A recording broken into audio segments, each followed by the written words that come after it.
ప్రభునందు ప్రియులారా, ప్రభునామమున మీకు వందనములు. ఈరోజు దేవుని యొక్క వాక్య ధ్యానము యాకోబు పత్రిక 1వ అధ్యాయం 1వ వచనము.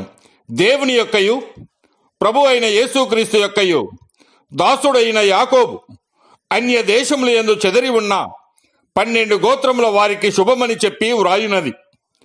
దేవుడు ఈ మాటలు దీవించి ఆశీర్వదించునుగాక. గమనించండి ప్రియులారా, యేసుక్రీస్తు యొక్క సోదరుడై ఉండియు ఆయన తన ఆధిక్యతను చెప్పుకొనక యేసుక్రీస్తు దాసుడునని చెప్పుకొనుటక మనం గమనించవచ్చు. అనగా యాకోబు ఎంతగా తగ్గించుకున్నాడో మనము చూడవచ్చు. అయితే దాసుని కర్తవ్యములు ఏమిటంటే, దాసుడు తన ఇష్టమును ఏమాత్రము నెరవేర్చక ఎల్లప్పుడూ యజమానుని చిత్తమే జరిగించువాడు.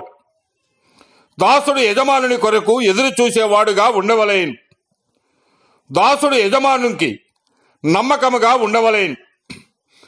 అసలు మన ప్రభు దేవుడై ఉండి సర్వ సృష్టికి నిర్మాణకుడు ఆధారుడై ఉండి దాసుని స్వరూపమును ధరించుకొని తన్ను తాను రిక్తునిగా చేసుకొని తండ్రి చిత్తమును నెరవేర్చుటకు మానవ కోటి రక్షణార్థమై శిలువ మరణము పొందునంతగా విధేయత చూపెను. హెబ్రీలకు రాసిన పత్రిక 5వ అధ్యాయము 8వ వచనములో ఆయన కుమారుడై ఉండియు తాను పొందిన శ్రమల వలన విధేయతను నేర్చుకునని వ్రాయబడి ఉన్నది. అలాగనే పేతురు రాసిన 1వ పత్రిక 2వ అధ్యాయము 21వ వచనములో క్రీస్తు కూడా మీ కొరకు బాధపడి మీరు తన అడుగుజాడల యందు నడుచుకున్నట్లు మీకు మాదిరి ఉంచిపోయినని తెలియజేస్తూ ఉన్నాడు. కనుక ప్రియులారా, దేవుని చిత్త ప్రకారం చేస్తూ దాసుని మనసు కలిగి ఉందాం. దేవుడు మిమ్మల్ని దీవించి ఆశీర్వదించునుగాక.